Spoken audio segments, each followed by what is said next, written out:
¿Qué tal amigos? Me da mucho gusto saludarte y darte la bienvenida. Espero que estés muy bien y que la estén pasando muy bien. Bueno, quiero empezar esta semana agradeciendo el fin de semana, ya que tuve la oportunidad de saludar a amiguitos que no veía desde hace algún tiempo, visitando la parroquia de San Antonio de Padua, donde el grupo de guadalupanos de esta parroquia, precisamente en este fin de semana, prepararon un retiro. Y fue una mañana muy bonita. Yo estuve un ratito, pero en ese ratito para mí fue suficiente. Momentos de compartir, de hospitalidad, de saludarnos, de hacer fraternidad y de aprender en torno a la Virgen. Una dinámica que permitía o permitió la reflexión, el silencio, la participación del padre también, Belmonte, de la parroquia Little Flower, pues una exposición muy linda, sus tiempos de adoración, la Santa Misa. Bueno, es uno de esos momentos que todos necesitamos, sentarnos, escuchar y poner nuestra vida y nuestras cosas, nuestras preocupaciones en manos del Señor, en manos de la Virgen, en manos de nuestra fe, ¿verdad?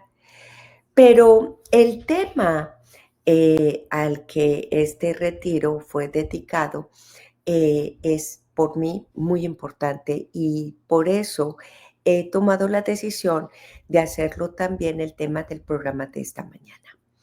Las virtudes teologales, la fe, la esperanza y la caridad de la Virgen María. Y vaya que ella es modelo, no solo de estas virtudes, que son las tres virtudes teologales, sino de todas las virtudes, del camino virtuoso, del camino de la fe. Bueno, pues de eso vamos a hablar ahorita en este programa, pero yo quiero agradecer nuevamente y saludar al grupo de guadalupanos de la parroquia San Antonio de Padua. Es que me estaba yo confundiendo, me estaba yo yendo a San Antonio y María Claret, entonces escucho decirles, todavía lo traigo aquí atrás de mí. Bueno, Rosarito, un abrazo y un beso para ti, qué bárbara. El equipo y todo el grupo, una actividad muy bonita. Muchas gracias por la oportunidad y bueno, a su vez me diste la oportunidad de saludar a amiguitos que tenía tiempo que no veía. Maribel Herrera, bueno, es que me pongo a nombrar y siempre me va a faltar uno porque esta memoria ya no está del todo, ágil. Pero muchas gracias, Rosarito. Te mando un fuerte abrazo y ánimo, chicas guadalupanas, a seguir adelante. Que por cierto, se me olvidó comentar en relación a lo que estábamos platicando, creo que es San Bernardo. Ahorita me acordé porque voy a hacer algunas referencias de San Bernardo que tiene unos escritos maravillosos sobre la Virgen y me parece que él es uno de los santos que afirmaba, de ella hay que decir mucho. Entonces, mi invitación es que, bueno, hay que hablar mucho de nuestra madre. Bueno, la fe, la esperanza y la caridad, modelo o cuyo modelo es, ¿quién? La Virgen María. La fe de María, la esperanza de nuestra madre y la caridad de la Virgen. Voy a hacer, al desarrollar el tema, voy a ser enfática y repetitiva en algunos aspectos. Y yo sé que vas a decir, bueno, ya lo mencionó, pero lo hago adrede, porque quisiera que cuando hagamos la descripción de estas virtudes en el rol de nuestra madre, verdaderamente quede impreso en nuestro corazón algo de ella, que no es difícil. Cuando hablamos de ella, no es difícil encontrar esa virtud o encontrar, no, mirarlo en ella, toda ella, pues dijéramos, bastante sencillo, pero a nosotros se nos olvidan las cosas, se nos olvidan. Entonces, bueno, pues voy a ser repetitiva en algunos de los términos, en algunos conceptos, en algunos ejemplos en relación a este tema. Bueno, pues vamos a ver. La fe, la esperanza y la caridad de la Virgen son el ejemplo más sublime de las virtudes teologales. Siendo la fe y empezando la fe desde la aceptación total de ella la voluntad de Dios. La esperanza, pues su fortaleza para afrontar toda prueba, incluyendo la cruz, el calvario, la muerte, el sufrimiento, el dolor de nuestro Señor, pero sin perder, por supuesto, la esperanza de la gloria futura. Pero cuando hablamos de la caridad, ese amor desbordante y entrega total de Dios y por la humanidad, especialmente la vemos haciéndose cargo y aceptando ser la madre espiritual de esta iglesia. Ahí están, tan simple las virtudes en ella. Pero pues empecemos un poquito a desarrollarlas. Vamos a hablar de la fe de María. Bueno, ya dijimos, en la aceptación a la voluntad de Dios. Ella mostró una fe perfecta cuando aceptó el plan de Dios sin dudar, recibiendo ese anuncio del ángel en el misterio de la anunciación y dando un sí al plan de la salvación. Tuvo confianza plena. Su fe fue la confianza absoluta de Dios y en sus promesas, incluso en aquellos momentos de mayor dificultad dentro de su vida, ¿no? La esperanza, decíamos, contra toda apariencia, a pesar del sufrimiento, a pesar de la muerte de nuestro Señor, ella mantuvo su esperanza y al mantenerla se convirtió en ese faro de luz para la iglesia. La esperanza, la salvación, el anhelo al reino. Era la aspiración hacia la vida eterna y también, ¿por qué no decirlo?, hacia el encuentro de su Hijo resucitado, siendo este el consuelo, no solo para ella, sino el consuelo que nos trae a nosotros, sus hijos. Y la caridad, pues lo vemos en ese amor incondicional que se manifiesta en su abnegación, en su amor desinteresado, no solo por la expectativa de su Hijo, sino al servicio del Mesías y al servicio al mundo y al servicio a la iglesia, ¿no? Por eso, María es la Madre de la Caridad para toda nuestra comunidad. Viene e infunde ese amor profundo y fraterno a la iglesia. Nos permite sostenernos, apoya a la comunidad, la acompaña, está presente en la misión apostólica. Bueno, pues resulta que este tema de las virtudes teologales fue justamente, y no solo de él, por supuesto, fue el tema de una de las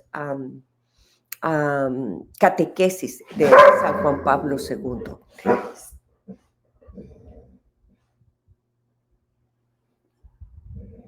Ya, de las catequesis, fue el tema de una de las catequesis de San Juan Pablo II. Precisamente, él decía que en esa búsqueda de la santidad, pues venía muy bien fijar nuestra mirada a la Santísima Madre, porque resplandece como el modelo de santidad para la iglesia, ¿no? Algo de lo que decía San Juan Pablo II es que en relación a la perfecta fe que nuestra madre mostró, es que a pesar de los pecados de esta iglesia, la iglesia ante todo nos recordaba que somos llamados para la santidad y que en este camino a la perfección somos alentados por ese modelo de virtudes, ¿no? El Concilio Vaticano señalaba que meditando con devoción, contemplando a la luz del Verbo hecho hombre, pues la Iglesia ve en María ese paso que nos ayuda a la santidad desde el misterio de la encarnación y que nos permite irnos asemejando cada vez más al esposo de la iglesia. Bueno, En ella no solo se contempla y se medita a nuestro Redentor, sino también se contempla la plenitud de su gracia. Ella se esfuerza en esa perfecta unión, ¿no? Que en el caso de nuestra madre es fruto del cumplimiento del mandato de Cristo. Sean perfectos como mi Padre Celestial es perfecto. Bueno, pues nuestra Madre es santísima, ¿no? Para nosotros. Claro, es un paradigma de una auténtica santidad en virtud de su unión con Cristo. Ahora, en la vida terrena, como Madre de Dios, se ha caracterizado por esa armonía en virtud de su Hijo, en la persona de su Hijo, pero también con dedicación y armonía a la misión que se le encomendó. En este caso, la presencia, el cuidado de la iglesia como hijos suyos. El rol, ser nuestra madre espiritual. Por eso la iglesia nos invitaba a San Juan Pablo II, quiere dirigir su mirada a esa maternidad, a ese silencio de la vida de Nazaret que alcanza su perfección en el sacrificio del Hijo, ¿no? Eh, la iglesia ve en ella esa fe, la fe en la que ella creyó que se iban a cumplir todas las palabras dichas por parte de nuestro Señor. Y es la primera expresión de su fe, creer, hacer un camino confiado y en abandono al Señor, ¿no? La Virgen precedió a los discípulos porque nos adhirió a la palabra divina con intensidad, ¿no?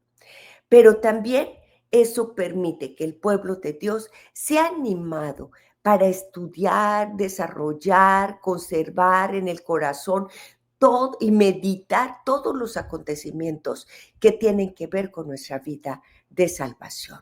Ella, a su vez, al creer, al enseñarnos su abandono, su confianza en este camino de santidad, pues se convierte también en la esperanza para la iglesia, ¿no?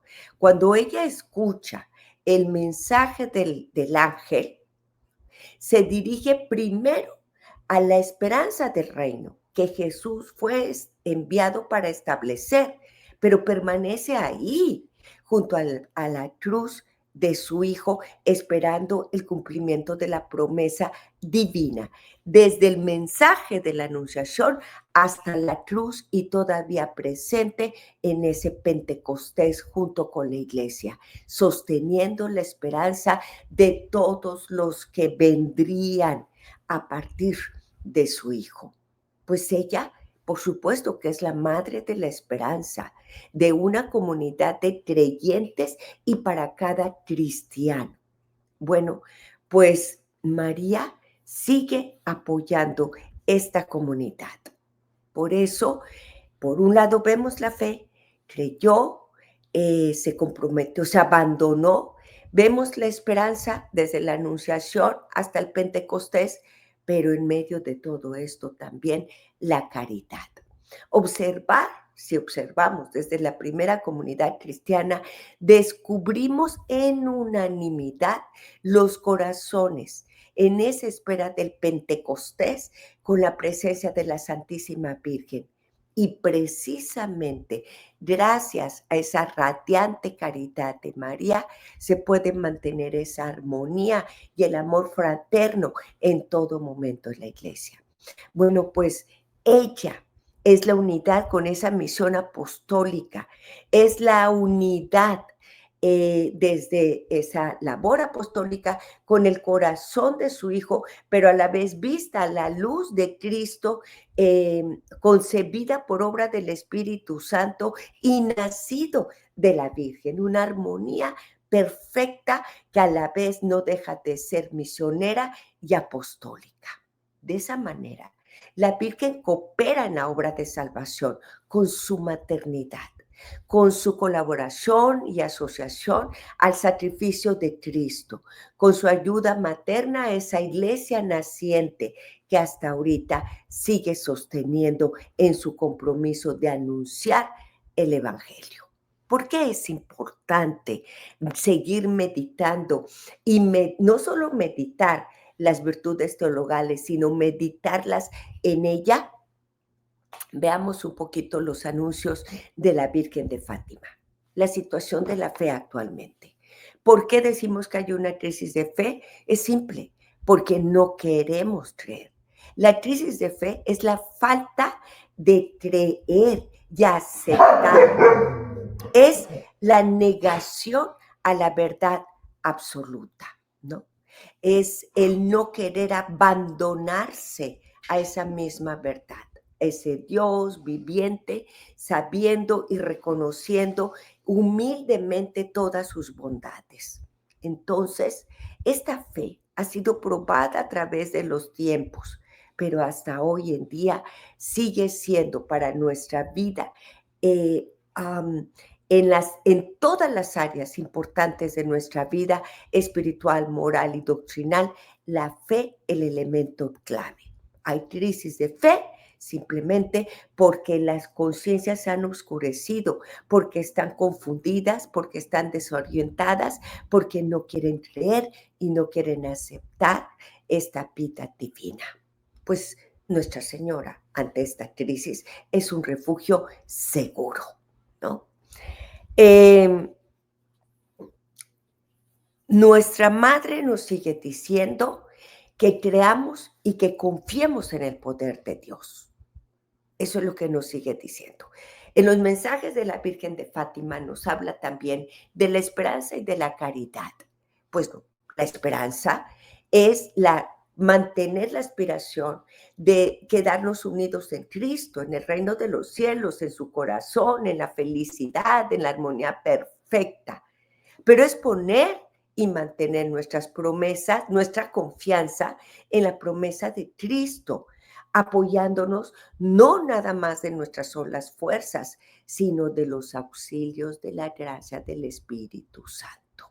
Bueno, pues justamente en Nuestra Señora de Fátima, Nuestra Señora reveló, habló no solo de esa crisis de fe, sino por consecuencia la crisis de esperanza. Cuando hay una negación de la existencia de Dios y de su verdad, definitivamente hay una negación en las promesas y las consecuencias eternas de esa gracia. Esta es la mayor manifestación de la crisis de esperanza, el minimizar o incluso dejar en el olvido las realidades de la vida eterna, que Cristo además nos enseña en el Evangelio, que nuestra realización se encuentra en amar, no en la negación de nosotros mismos, ¿no? Nada más. Hay que amar, ¿no? Hay que vaciarnos de lo pasajero para buscar las cosas del reino, y las cosas del reino se escriben con la tinta del amor. Bueno, si recordamos las bienaventuranzas son la fuente de la felicidad. Debiera ser la meta de cada uno de nosotros. Es realmente sufrir por la verdad, por la justicia, por la pureza, por la paz, por la humildad, por la pobreza, por la misericordia. Pero también por esa persecución que algunos pasan en virtud de la convicción del reino. Son esas exhortaciones que son, por supuesto, totalmente opuestas a las invitaciones que nos hace el mundo. El mundo nos invita a nuestros placeres, nos invita a nuestros propios intereses, nos invita a nuestra autorrealización, sin importar qué daño podemos hacer, sin importar el alma, sin importar el amor, sin importar la eternidad, vista desde, por supuesto, el corazón de Cristo, ¿no? Por eso es que la Virgen de Fátima hace otra vez este llamado a la santidad, a la conversión. Y entre esto, pues el amor. el amor. Hay crisis de fe, se pierde la esperanza. Hay crisis de fe, de esperanza, hay crisis de amor, porque el Señor es amor. Nuestra Señora de Fátima llamó, invitó a amar, a sacrificarnos por Dios para los demás o por los demás para Dios. Ella nos advirtió que esas crisis de amor vendrían hacia toda la humanidad. Y esta crisis hoy por hoy está ante nuestros ojos. La podemos observar hay un extremo egoísmo, ¿no? Todas las estructuras de la sociedad están enseñando pensar en sí mismos, en nuestros intereses, creando y haciéndonos a nosotros mismos los ídolos. María vivió para amar a Dios. María, nuestra madre, vivió para amarnos, amar a los demás. En esa perfecta asociación con su Hijo, ofreció su vida como sacrificio vivo en la redención de la humanidad. Entonces nos está pidiendo volver al amor, volver a la entrega. En el corazón no hay ni una sombra de egoísmo. Ella no desea nada para sí misma. En el corazón de la Virgen no hay ni un doblez, ni una sombra de egoísmo. No hace nada por ella, sino para gloria de Dios y la salvación de los hombres, diría San Juan Pablo II. Bueno, pues la Virgen le dijo a los niños de Fátima, estén dispuestos a ofrecerse a Dios, a soportar todos los sufrimientos como actos de reparaciones por los pecados cometidos y en la conversión de los pecadores. La Santísima Virgen llamó a ofrecer sus vidas en reparación por la conversión de los pecadores, un llamado generoso que los niños abrazaron con toda clase de sacrificios, pero nosotros no estamos dispuestos, hombres y mujeres, en el día de hoy, en la iglesia de hoy, no estamos dispuestos a responder con tal generosidad. Ese es el drama de nuestras vidas, ¿no? Ese es justamente el drama de nuestras vidas. Además, la Virgen dijo, oren, oren, oren, oren mucho, ¿no? Y ese es un verdadero llamado a la caridad, el sufrimiento, el sacrificio, el orar por los pecadores, el que esos hijos o hijas regresen, que sean los hijos pródigos en la iglesia de hoy. Hoy la palabra amor está terriblemente distorsionada. Muchos hoy enseñan que el amor es la aceptación del pecado, el liberalismo, el egoísmo, es el nada de misericordia, nada de compasión. Pues estas palabras adquieren un alto sentido cuando se realizan también bajo los términos del sacrificio. Pues hablando también de ese amor, eh, enseño, por supuesto, es el ángel esta oración de reparación. Oh Dios mío, yo creo, yo adoro, yo espero, yo te amo y te pido perdón. ¿Recuerdas? ¿Cuáles son los remedios para estas crisis de fe, de esperanza, de caridad? Nuestra Señora habló de 3 remedios: fidelidad al Santo Padre, el Santo Rosario y la consagración a su Inmaculado Corazón.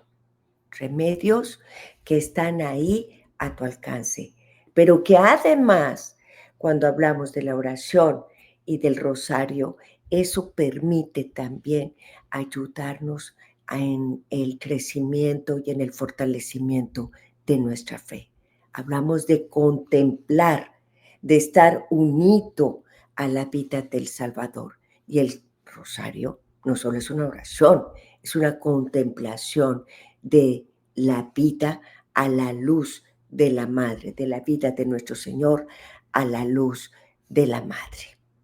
Bueno, pues al meditar y orar cada uno de estos misterios, reparamos todas estas crisis, la actitud materialista, la falta de fe, la falta de esperanza, el egoísmo, el olvidarse de las promesas eternas, los pecados, etcétera.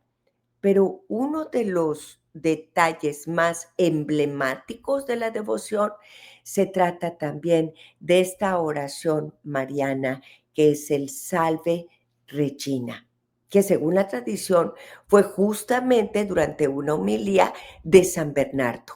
Vamos a hablar un poquitito de San Bernardo, ya que lo he empezado a mencionar. Parte del gran legado de San Bernardo son sus palabras, sus escritos, su amor, sus enseñanzas hacia los monjes y al mundo de la verdadera devoción, el amor a la madre. Y no en simples actos exteriores, sino un amor sincero, profundo por Dios y por su madre. Ahí él decía, donde está la humildad, está la caridad. Eso lo solía decir, subrayando que el amor verdadero va a nacer siempre de un corazón humilde como el de la Virgen. Bueno, pues si adentramos un poquito el pensamiento de San Bernardo, para él la Virgen María es precisamente el modelo de estas virtudes teologales. La fe que le hizo juzgar, entregarse absolutamente a Dios, la esperanza que la manifestó en la cruz y esa confianza invencible y la caridad que llegó a saturar su alma y se expresó con esos cuidados por Jesús y por los demás. Por eso, para San Bernardo, muy claro, ella es el ejemplo de estas virtudes que se viven con tal plenitud. Es el modelo para cada uno de nosotros en trabajar y en cultivarlas para vivir mejor nuestra armonía con Dios y con los demás. Según San Bernardo, la fe de María es esa entrega absoluta, el juicio. ¿Pero qué entendía por juicio? Bueno, que ella todo lo veía, lo juzgaba, lo razonaba bajo la mirada de Dios y de su fe. Por eso llegó a tener un abandono y una confianza plena en Él, a unirse perfectamente a su voluntad, como lo hemos visto y mencionado ya desde la Anunciación. Ella vivía la fe en el presente, ¿no? En el ir entendiendo los acontecimientos desde la perspectiva divina, invitando a cada uno de nosotros a guardar y a reflexionar todo en el corazón junto con las enseñanzas recibidas, ¿no?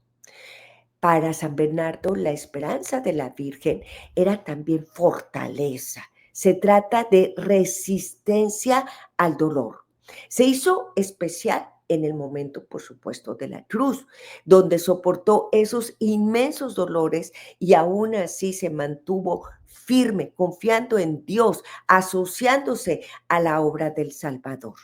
Bueno, es una confianza en la potencia divina.